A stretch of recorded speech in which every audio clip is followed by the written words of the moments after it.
Tuesday of the month. And so it's good to see everyone. We meet first and third Tuesday, and then on the second Tuesday we have a prayer time as well. Obviously we talk about a lot of different things, and I'll be honest, I was last week or 2 weeks ago, we looked at, kind of some darker stuff, which is kind of everything, right? Like if you're talking about cultural issues, it feels like all of it is a little frustrating right now. And so I was planning on, I'm reading a couple of things. There's lots of information coming out about our medical kind of community, and especially with vaccines. And there's a lot of questions about what they knew early on. And I don't know, I'm kind of fascinated with that. I guess part of it is because being lied to really irritates me. And so if I took a vaccine based on data that they knew wasn't accurate, I think we all should be a little frustrated. Like, that's not something you say, well, it's in the past, let's just move on. But anyway, so there are some different books, and one that you can get on Amazon actually takes and looks at the documents from Pfizer from their studies. And they actually wanted to have them sealed for 75 years, which that's like a red flag. If you say, yeah, I think, well, that was overturned. They've been releasing the Pfizer documents, 55,000 pages a month, over multiple months. All right, so that tells you they're basically just bogging the system down with, it's just who can look at that? Well, there are some people, thankfully, that are. And so they've made some claims that are shocking, and then they link to where it shows in these Pfizer documents. Well, I started the process because I want to kind of seed the data that they say and see if I can see the same result, right? I can't do that, real well, but at least, I can say, oh, no, wait, you're misrepresenting that completely. So I started that process, and I'm still going to talk about that. But as I was doing it, I was like, no, I can't do that this week. Need to kind of refocus and remember that we also have to have some hope in all of this. And so I'm reading a book called White Pill. It's actually by an interesting guy who we would probably disagree with on a lot of things. He grew up in the Soviet Union, or was born in the Soviet Union. He's basically, he considers himself an anarchist, but not a violent anarchist. But as you talk to him, you can kind of understand that. He doesn't like government because he kind of grew up in the Soviet Union, and he also is very aware of what's happening in some of the areas of our government too. But what's interesting, he calls it white pill, and the reason he calls it that is if you're familiar with the Matrix, this has kind of become a cultural thing. There's the blue pill and there's the red pill. In the movie The Matrix, basically the premise is that there's a group of machines that are running the world, and people are actually just in these little pods providing the energy for the machines. But the machines are nice so that they've created where the people think they're alive.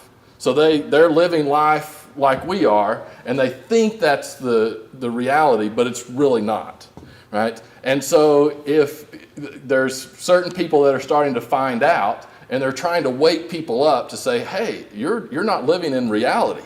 And in order to do that, you have to take the red pill. Or if you just want to be comfortable and just live in a pod but not realize you're living in a pod, you take the blue pill, okay?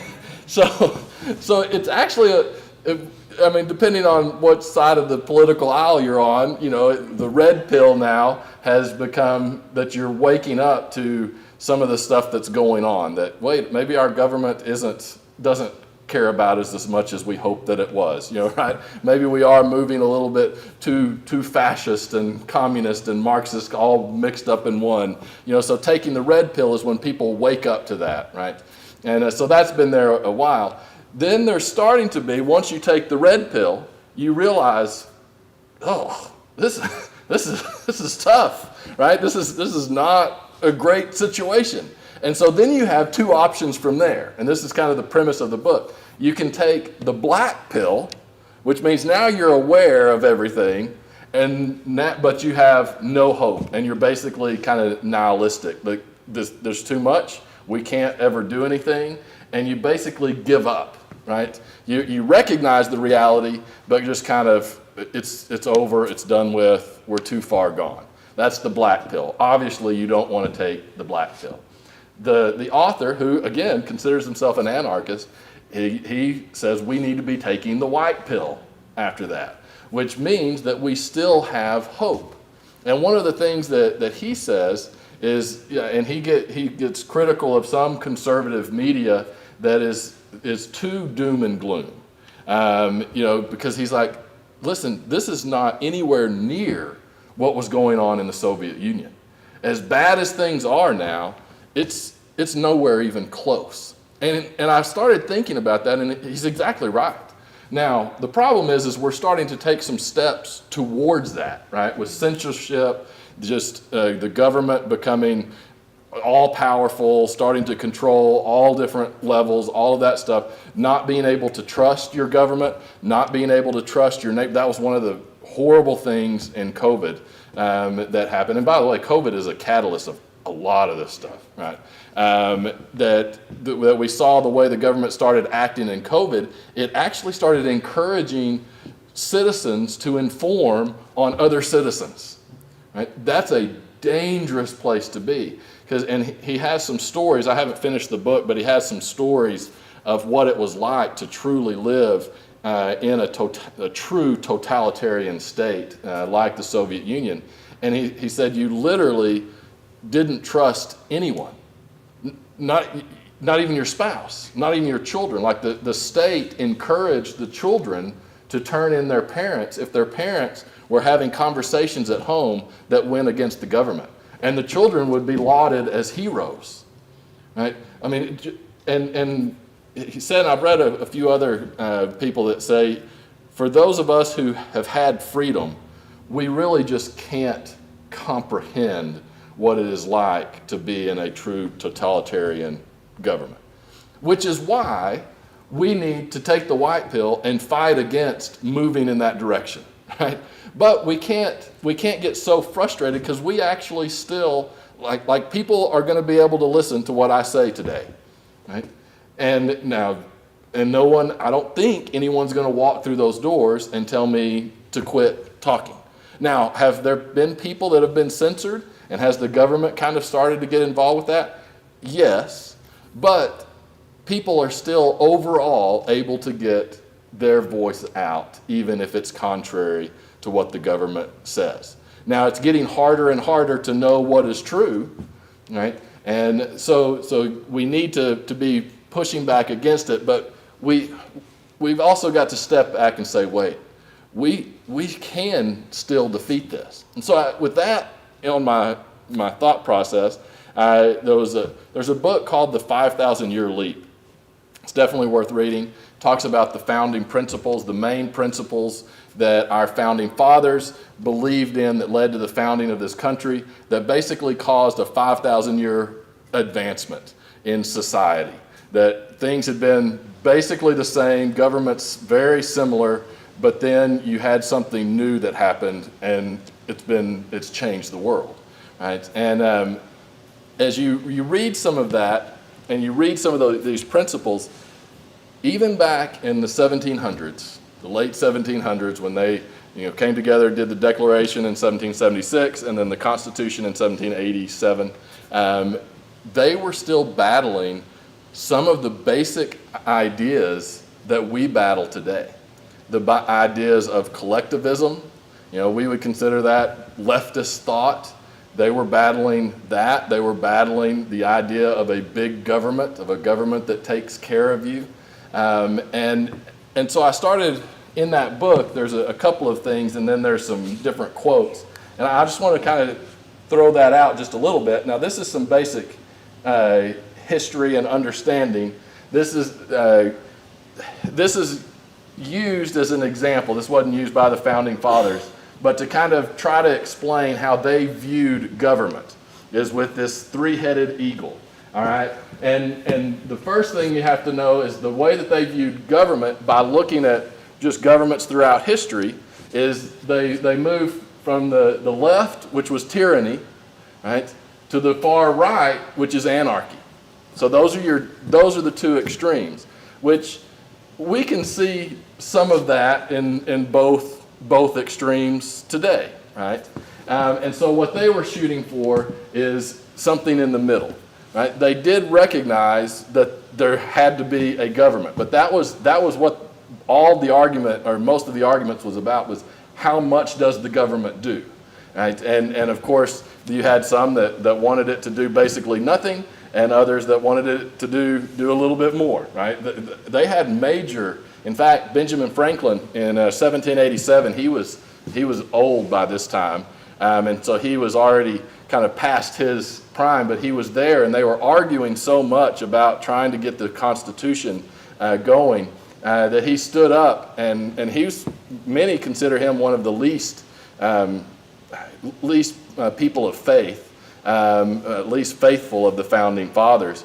But he actually got up and said, hey, we have got to step back here, and he recommended that they started every morning with prayer, and that they actually broke and went to a worship service together, and then from that time on they had an official chaplain that they voted on to be there to start every meeting. It was just neat, but recognizing how important this process was. So that's important to kind of understand, where they knew that governments can be tyrannical.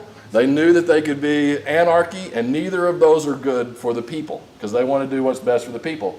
So you have the three-headed eagle, and so the first one is representative of the legislature, which is the House and the Senate, right, with both eyes focused on the people and doing doing what's best for the people. Then, of course, you have the executive branch and the judicial branch. I think the founders would be appalled at how we treat the President of the United States today. They would just roll over in their graves, because we treat the president more like a monarch than actually not the most powerful branch. The legislature was supposed to be the most powerful branch. Now, I mean, they're equal in many ways, but the legislature was supposed to be doing a lot more than it is now. But you see, and they all have the same neck, right? So they're all rooted in the same thing, but there's those different branches. And then you also have the two different wings. And again, these are just summarizing kind of the thoughts of the founding fathers. I thought this was really interesting, is the first wing, and both wings need to be equal and the same, and the same, putting the same force. That way you're flying straight rather than flying in circles, right? So wing one of the eagle might be referred to as the problem-solving wing, or the wing of compassion. Those who function through the dimension of the system are sensitive to the unfulfilled needs of the people. They dream of elaborate plans to solve these problems. Right? And you see, Thomas Jefferson would have been part of this wing, of coming up with different ideas of how we can help the people, right? Because the government should be about helping the people. But there has to be limits on that. And that's why you needed the second wing. And the second wing has the responsibility of conserving the nation's resources and the people's freedom. Its function is to analyze the programs of wing number one with two questions. First, can we afford it? Secondly, what will it do to the rights and individual freedom of the people? And I loved how they put that, and that's kind of a summary, and then they go into in-depth how they get there. But I thought that's such an important foundational understanding that we have. There's nothing wrong with trying to come up with new ideas and good ideas of how to help people. And there's nothing wrong with floating ideas that say, well, maybe we should just give everybody a house. Wouldn't that be great? But then you have to balance that with, well, can we afford it? Will it bankrupt us? And what does that do to individual freedom, right? And I think you can, again, COVID is a great example where we had lots of wonderful ideas of how to help people and started just implementing many of those, and they certainly weren't balanced with can we afford it, or definitely were not balanced with what does this do to individual freedom, which is very, very dangerous. Because to me, we as Americans, in understanding human nature and history and how governments work with people, even if the vaccine was 100% safe and 100% effective, we should still really struggle with the government making people take that, right? Because, okay, here's a great solution, but is it worth throwing away individual freedom? You better come up with a really good case, right? And so the Founding Fathers, they understood this would be constant debate, right? But those things needed to be balanced. And I thought this was really interesting. So Thomas Jefferson would have been with the Federalist, so kind of basically in the wing number one, right? That he was probably open to a little bit more government than the Anti-Federalist, and so there was going to be pushback. Samuel Adams was kind of on the other side, and they had lots of heated debates. And Thomas Jefferson has lots of writings, and in some of his writings, he said this, and this I thought was really interesting because it's basically the struggle that we have now, and they had it back then. He wrote this. He says, "I've spoken to the Federalists as if they were a homogeneous body, but this is not the truth. Under that name lurks the heretical sect of monarchists. Afraid to wear their own name, they creep under the mantle of federalism and the Federalists, like sheep, permit the fox to take shelter among them when pursued by dogs." Right, I'm going to continue reading, but isn't that interesting? You know, he says people can come in under the name, but they actually have a very different ideology. I would propose that we are seeing this for sure in the Democrat Party. A Democrat from 20 years ago would not recognize a Democrat from today. They just wouldn't. It is a totally different platform. And I believe that the wolf has come in and unfortunately has completely turned that party and is also does major damage in the Republican Party as well. Because Republicans now want just about as big of government as Democrats do, many times. So, but this is something that they were fighting back in the late 1700s, right? And then he says this is, "These men have no right to office. If a monarchist be in office anywhere and it be known to the president, the oath he has taken to support the Constitution imperiously requires the instantaneous dismission of such officer. And I hold the president criminal if he permitted such to remain." I mean, that's pretty strong. And then he says, "To appoint a monarchist to conduct the affairs of a republic is like appointing an atheist to the priesthood." I loved that line, because if you don't believe in the basic foundational principles that you have to balance these two things, then you have no right in the government. And unfortunately, there's been a lot of people who have been in, you talk about the deep state, and everybody thinks, oh, conspiracy theory, whatever. The deep state is just the administrative state. It's that group of people who are there no matter who the president is, right? And it's not like they're meeting in a secret bunker somewhere. You can go on whitehouse.gov and you will be able to find the names of many of the administrative state, right? They've been there for 20, 30 years. Well, if they are people that don't understand those balancing principles, they can do some major damage. And I personally think it's time for a president to come in and follow Thomas Jefferson's advice. But another thing that was, they recognize the importance of keeping the government small, which means you don't spend money you don't have, right? That all of that is important, because that's how you get a runaway government, is whenever you just start spending money and creating money. They recognize that. Thomas Jefferson, again, he says, if we can prevent the government from wasting the labor of the people under the pretense of taking care of them, they must become happy, right? So he knew the dangers of people just being happy with being taken care of. And it's like, we can't let that happen. Now remember, he's on the party that wants to come up with these ideas of how the government can help people. But it's like, but no, we can't just coddle them. They have to be the ones that pursue life, liberty, and happiness, right?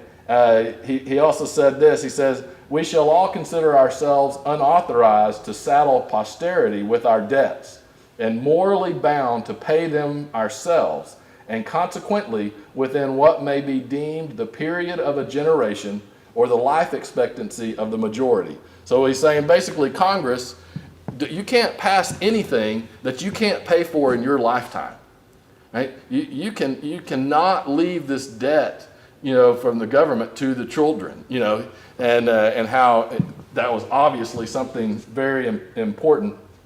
And if you don't want to sleep tonight, go look at what the national debt is. But don't worry, your children won't have to pay it back, or their children's children, or maybe the children's children. We will still be paying. Like it's overwhelming. I don't know the answer to it, but I mean, we're at over $30 trillion, but we are paying some pensions of Ukrainian citizens, so that's good. This I thought was really interesting. Samuel Adams mentions, because he again recognizes how if the government starts thinking it can fix everything, that just leads to problems. And he said this. He says, the fact that he used this word, the utopian schemes of leveling, which leveling was the redistribution of wealth. The utopian schemes of leveling and a community of goods, which is the central ownership of the means of production and distribution, are as visionary and impractical as those which vest all property in the crown. These ideas are arbitrary, despotic, and in our government, unconstitutional. Now, I find that really interesting. Again, we're talking about Marxism hadn't even come about at that point. Marx was in the 1800s, right? But the idea of the monarch basically taking everything and owning everything and controlling everything, they knew that they did not want to go down that path. And as I was just reading some of that and looking at it, you realize this battle has been going on for a long time, because ultimately it's a spiritual battle that then plays itself out in the government world. And I hope that you can take some encouragement from that our founders knew this was going to be a challenge. So we still have the framework in place to defeat these ideas. And we've had to defeat these ideas at different times. The 60s, 50s, and then 60s, that was a major attack. And we've lost ground since Woodrow Wilson. We have been losing, he loved the administrative state. Right? We have been losing ground, but it's not over. The battle is far from over. We can still make a difference, and I believe that we will. And so I just want to encourage us we have to stay the good fight. We do have to acknowledge the evil and the frustration that is out there, but know that this is not a new fight. It's been going on for a long time, and ultimately we are on the winning side. Sadly, even if our country doesn't pull up before it's too late, we know that ultimately God is victorious in his kingdom, And that's the side we ultimately are on and we're going to focus on. So I hope that you have a good day, and we will see you again on the first Tuesday in March. Oh my gosh, it's already March. So see you next time.